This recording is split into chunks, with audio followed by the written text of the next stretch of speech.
Hello, and welcome to the single largest book in terms of height that I've ever purchased. This, my friends, is an unboxing of Alice in Wonderland from Centipede Press, which I don't even know if it's going to fit all the way in frame. We're going to try. But first, added bonus, we have baby animals in color, including caring for your animals. So, Jared likes to throw random items in as packing material, and this is no exception. So, boom, bonus coloring book. Aren't you jealous? Anyways, this book is 16 inches tall. So this camera zoomed all the way out, and it still might not be enough. We're gonna see. Whew. So let's dive in. Beautiful, beautiful cloth slipcase. It's a tall boy, that's for sure. Just barely. Okay. Wow. It's friggin' huge. My hands are dry, so any little white pasty spots are my own fault. But it's a traditional Centipede Press slipcase with a nice two-tone cloth. Really jumps out there. This is illustrated by Salvador Dali. Also has Sir John Tenniel's illustrations, the classic illustrations. You can see blind stamped on the slipcase there. Looks like one of Tenniel's illustrations. Whew. There is my phone and my nostrils. Hello, nostrils. So, so no dust jacket on this one. We have a nice little cloth. We do have like a mylar protector on the cover. Some very trippy end papers here. Wow. This book is huge. I knew it was big, but I did not expect it to be this massive. Wow, indeed. Salvador Dali's illustrations, full color illustrations by Dali, interior illustrations, oh man, by Sir John Tenniel, who is the famous illustrator for Alice in Wonderland. Also, Harry Furniss, Willie Pogani. It's introduction by filmmaker Jan Svankmajer, published by Centipede Press. This thing sold out within an hour. Like, it did not last long at all. So this is one of Tenniel's famous illustrations. And, geez, this thing is huge. I do not have the Amaranthine edition. There's Lewis Carroll. I do not have the Amaranthine edition, but I know the deluxe edition of that. Oh, so we have, see, it's not even fully in frame there. Let me pull it down a little bit. We have Walt Kelly's illustrations there, some Lewis Carroll, Harold Furniss. The deluxe edition, which is almost a lettered edition, if you want to call it the letter edition, by Amaranthine, came in a full-size chessboard. I don't think the book itself was oversized for that one. I think it was just, a full-size chess set. Harold Furniss's illustration there for our children. But it makes me wonder how this compares to the chess set in terms of size. Like I said, I think the book itself is relatively, modestly sized. It's not like overly massive. Whereas this, damn indeed. So, to all child readers, Alice in Wonderland, Lewis Carroll from 1871. Of course, you know the story of Alice in Wonderland. If you do not know the story of Alice in Wonderland, then you were probably raised in a lab. In which case, congratulations for escaping said laboratory. You should definitely check out Alice in Wonderland to fulfill your childhood. It is... I don't think that's my hair. Bonus hair? Is that a hair from the hair?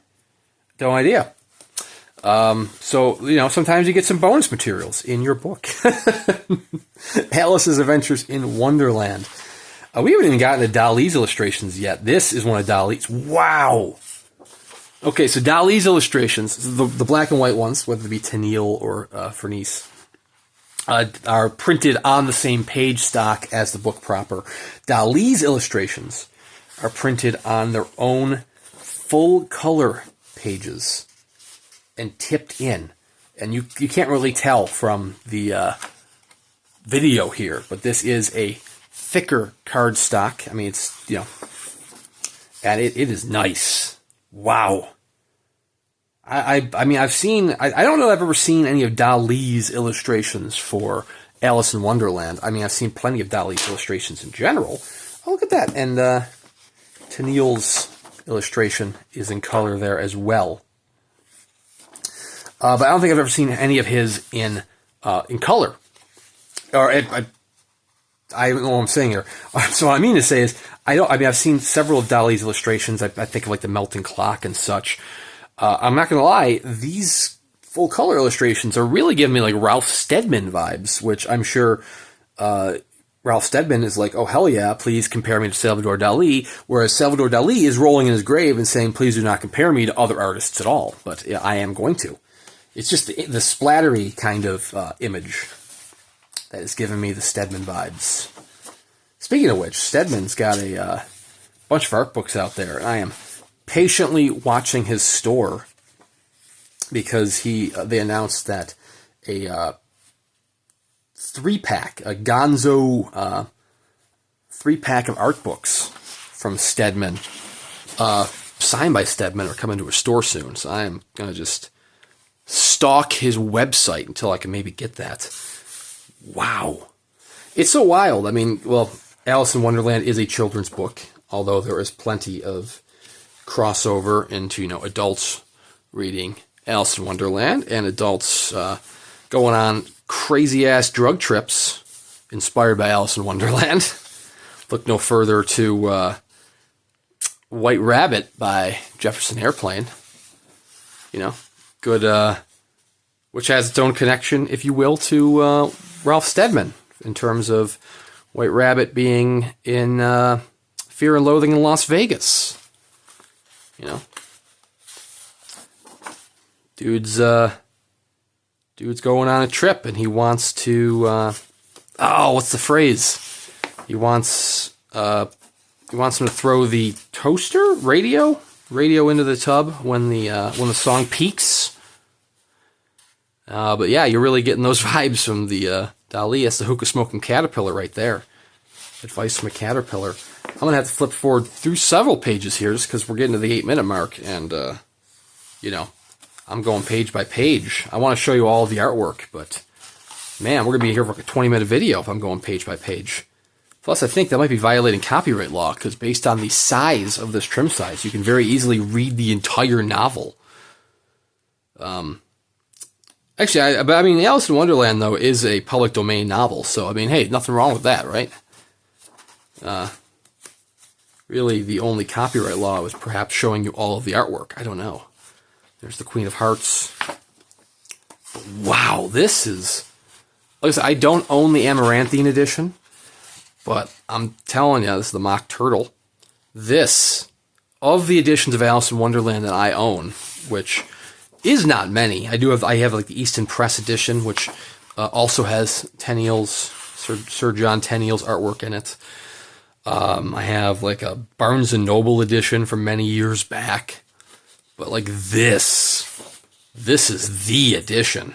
Holy hell. I don't know. I mean, this is not going to fit on a shelf. I don't have any shelves tall enough to fit on this. So this is going to have to sit perhaps prone, laying across the top of a couple of the lower shelves, perhaps, because this is big. This has sold out. Like I said, like I did say earlier, this sold out within like an hour of being announced. So it was limited to fewer copies. This is limited to 300 numbered copies. I don't know if there are any unnumbered copies. It is signed, of course, by Jan Svankmajer. Of course, with facsimile signatures by Salvador Dali and Lewis Carroll down below. Lewis Carroll apparently signing it with his full name. I know his full name is not Lewis Carroll. Lewis Carroll is part of his full name. Like his name's like Carroll, Lewis, Dodgson, or something like that. Like Lewis Carroll is there, but he's got like the C.L. Dodson in there as well. But I am not a Carroll expert. I am merely a humble book collector, showcasing for you the single tallest book that I have ever owned. This is just massive. And of course, our back cover in the stunning cloth. I don't believe this has any top edge stain, because being so tall, who can see the top, right? But let's take a quick peek. Hopefully not... Oh, it does have a top edge stain. Okay. Hopefully not smack the camera with the insurmountable height of this. There's my ceiling. There's my light. There's my nostril. So anyways, this, my friends, is the Centipede Press edition of Alice in Wonderland. The edition to own for this classic work. I mean, like I said, I might be treating the Amaranthine edition unfairly because I don't have the Amaranthine edition to compare to. The Amaranthine edition is likely very nice. Marco does exceptional work. His is more like an art piece that just happens to be a book, whereas this is a book that is an art piece, if that makes sense. But man, this is tall. A little over 16 inches. I mean, look, this is... I am zoomed the hell out. You know what I have off camera here? Because I was taking pictures of this guy. This is Dune. This is the Earthling title of Dune. For comparison, Dune for scale. Dune's a tall book. This is oversized. And Dune open in its case is roughly a little bit taller than this edition. This is just wild. Holy crap. How's that for scale? You want more for scale? Here is, I just, a couple weeks ago, I did Swan Song. They're out of McCammon. That is Swan Song for the width of Lewis Carroll. Height, it just doesn't even compare. That is insane. Anyways, holy crap. So copies are completely sold out directly through Centipede Press. There were a couple copies that went to Subterranean Press. Those sold out immediately. I don't know if Camelot's going to get any. If they are, they might already be claimed, might be spoken for. I don't know. But wow. Otherwise, you're going to have to go to the secondary market to pick up a copy for yourself. But Jesus, if you need the edition for Lewis Carroll's Alice in Wonderland, this is the one to have. Wow.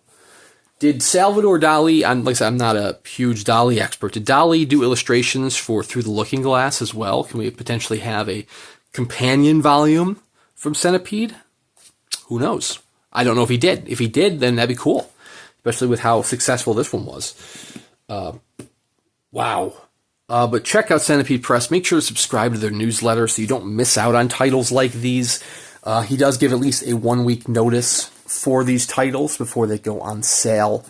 And then, well, I believe it's 10:30 his time. I think he's an hour behind me, but it's 11:30 Eastern Standard Time on Sundays is when his newsletters go out. So those are when you can really jump on and purchase these titles. Or you get stuck going to the secondary market and paying insanely, not insanely, depends on the title, usually higher prices on the secondary market. I mean, it's not always the case. Some titles can still be had for very affordable costs. But if you do miss out on the titles, be sure to subscribe to my channel here because I try to buy as much from Centipede Press as I can. I love this publisher. Jared does some of the best work out there. And he really takes care of the fans, especially with complimentary baby animal coloring books. Really ties it all together. So, you know, plenty of other unboxings on the channel for you to check out from Centipede and other publishers. But anyways, thank you very much for watching. Check out Centipede Press, and we'll see you around next time.